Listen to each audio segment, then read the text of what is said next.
Hello everyone, welcome to another video on the channel and welcome to this week's GT Sport Daily Race C race review.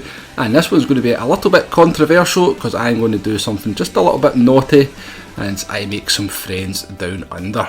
So this is the post-race chat at the end of the race we're going to look at. And you can see Ridwan F1 is not particularly happy with me. Watch out if we race again is the comment. So let's take a look at the race, see why Ridwan F1 was so upset with me at the end of the race, and what sequence of events was to lead to that comment. So we're back on the Womble skipper account, my Oceania account, and we are racing in this week's Daily Race C, which is Group 1 at Nurburgring GP. We've got a reasonably decent qualifying time down in this one. Set in the Porsche, it was a 1:40.9 something. We're not in the Porsche for this race, we're in the Toyota TS050, as is most of the grid. We're starting in third place and we've got Ridwan F1 behind us. So I went into this race a little bit, not quite blind, but I don't think I'd done any practice in the sort of 10-12 minutes leading up to it. So my braking points always are going to be a little bit rusty if you just go flying straight into a race without any sort of warm up at all. But we sort of get through turn 1 without any issues, sort of give number 2 a little bit of a fright. He did take the sort of first corner a little bit wide, thinking that maybe we were going to dive them. But there's going to be the sort of the result of not having that practice, and we're going to pick up a half-second penalty for running wide out of turn 4. But now we did cut that curb by quite a lot and run pretty wide, so probably a fairly deserved half-second penalty. So for a lot of this race we are just going to fast forward, but we will sort of study the key points. So coming into the last turn at the end of lap 1, I'm going to sort of miss my braking point, run wide, and that's going to give Ridwan a little bit of a run up the inside of me, and he's going to sort of bump us a little bit, get to the inside and have the inside down into the run for turn 1 at the start of lap number 2. No big deal there, I made the mistake. Ridwan grabbed the opportunity, could have done it a little bit cleaner as we will see in the replay footage. But yeah, I made the mistake there. I was quite happy to surrender that position, and it'll give me a little bit of chance to have a bit of a race here. So as you can see here, we'll jump on with Ridwan F1. You're going to see me going wide into the last corner. I mean, I'm about 3 miles wide there, but Ridwan still couldn't quite get around the corner without touching me.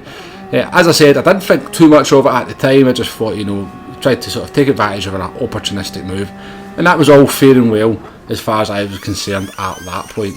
So we're now behind Ridwan F1 in 4th place. We serve our half-second penalty, and this was my first experience of the race within dirty air. Most of the races I'd done on this account I had just been leading, so I was actually quite excited here to have a little bit of a race and kind of experience a sort of slightly different race to what I had been doing. Now I'm just going to sort of fast forward the entirety of the race. I don't want to miss anything out. I just want to make it clear that as I'm driving behind this driver here, that I was totally respectful. I wasn't making any silly moves. There was absolutely zero contact, and to be honest with you, I really couldn't get that close to make a move. I was kind of struggling in the dirty air. The pace was maybe around about half a second, 6/10 slower than what I could do if I was in clean air, so I was going to have to rely on a mistake from Ridwan to get that move done. So we're actually going to come all the way forward here to the start of lap number 6. Now this was the one section of the track that I seemed to be quite a bit quicker through than Ridwan. So yeah, it goes wide into turn 2 there. That kind of compromises his line all the way through the next sequence of corners, and that's going to give us a run down the outside into turn number 5. So we brake a lot later, and then Ridwan seems to brake and then come off the brake and run wide into us and push us wide. Now I was a little bit annoyed with that one. A little bit more annoyed with that one than I was in the sort of turn 1 instant, or sorry, the first lap instant. So let's jump on to the replays. We'll jump on board my car from the third person camera and we'll see how it looks from there. So you're going to see Ridwan brakes a lot earlier than me. We get the car more than alongside, seems to release the brake, run wide into us and push us wide and keep the position. Now we sort of jump to Ridwan's view of this. You'll see it as we get to the sort of point we're alongside. We will slow down the footage and we'll look at it in slow motion here. So there we are on the outside. Now I know if I can keep the car alongside into this corner, I've got the inside line for turn number 6. So I'm starting to turn in a little bit here. Ridwan should be turning in as well because the corner is there, but as we've seen, we kind of looked at the steering inputs. At the point of turn in, he was still keeping a straight line, and I think he deliberately just let go of the brake and let his car run into mine there to push us wide. So we were quite annoyed with that one. I am doing quite a bit of flashing here on the old headlights anytime we're on a straight piece of track. But time to regroup, see if we can kind of line up another move and see if we can get by this driver in front of us. At this point, despite what happened at the end of lap 1 and that incident, I was still willing to give the benefit of the doubt to the driver in front. So as I said, I'm not going to kind of skip any of the footage. We fast forward here to lap number 8. We are putting him under a lot more pressure now. We seem to be sort of looked after the tyres a little bit better. And as we come out the Dunlop hairpin, we're going to get a pretty good run up through the Schumacher S's. So we managed to take a better line through the Schumacher S, carry more speed, and that's going to give us a run down the outside of turn number 10. Again, if we can hold this line, we can get the inside line for turn number 11. We try to take a wide line, but we pretty much get the same treatment from Ridwan as we did in the previous instant. And I have to say, after the incident at the end of lap number 1, the first overtaking attempt at turn number 5, and now that one, the red mist did descend a little bit on this Womble. So coming into the chicane at the end of the lap, Ridwan's going to give it a tank slapper in the second part. That's going to give us a chance to take a look into the last corner. We do get the door slammed pretty firmly in our face, but we decide we're coming through anyway. We make a couple of little taps, push Ridwan wide and get the overtake made. Now he did run a little bit wider than that because he got on the power and it ended up in the gravel a little bit. Only cost him around about a second. Not proud of that move in the slightest, but as I said, the red mist had descended due to sort of previous few incidents.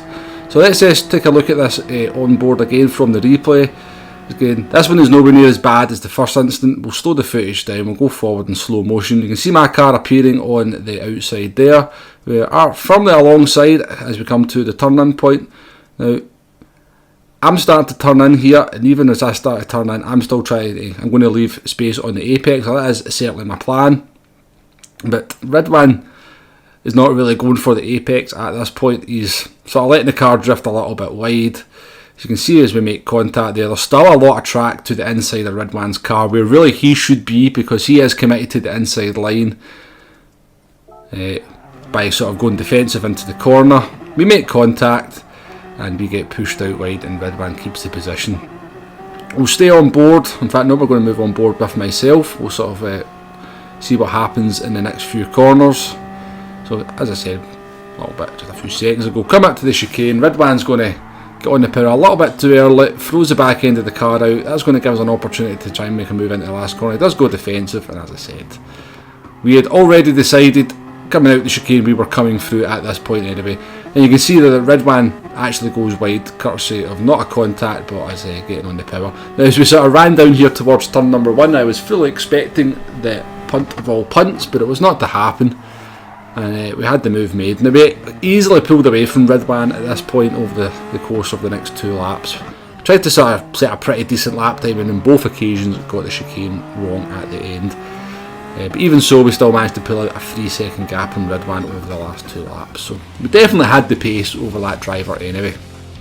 So 3rd position it was, where we started, and let's go on and take a look at the post-race chat. So I'm certainly not proud of that move that I made to sort of retake the 3rd place. As I said, I just got a little bit annoyed with what had gone on in the sort of previous 8.5 laps. I felt like I was getting shown no respect by Ridwan. I just said I wanted to include the entirety of the race in this one, even though a lot of it's in fast forward, just to show that I did absolutely nothing to kind of merit that kind of treatment from the other driver. I was absolutely respectful, made no stupid moves, and I was just sort of waiting on mistakes to try and get those overtaking opportunities. But let me know what you think in the comments about that one. Give me your honest opinions. As I said, not my proudest moment, but I think we've all been there with all like the game or a driver's antics. Get on top of us and do some moves that we're not proud of. So Ridwan did say, watch out in the next race if you see me, and my reply to him was, well, you gave me no respect, so I stopped respecting you. If you live by the sword, you die by the sword. So by that I mean, if you're going to drive that way, then don't be surprised, if other drivers start driving in that manner towards you. As I said, Let me know what you think in the comments.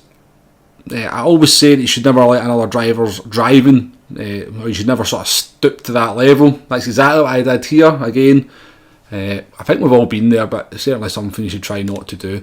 Anyway, that's the end of the video. Please hit that like button, please hit that subscribe button if you like what I'm doing in the channel. As I said, leave your thoughts in the comments of this race here. I always try my best to reply to every comment that people very kindly leave. And until the next video, thank you very much for watching, and I shall see you soon. Goodbye now.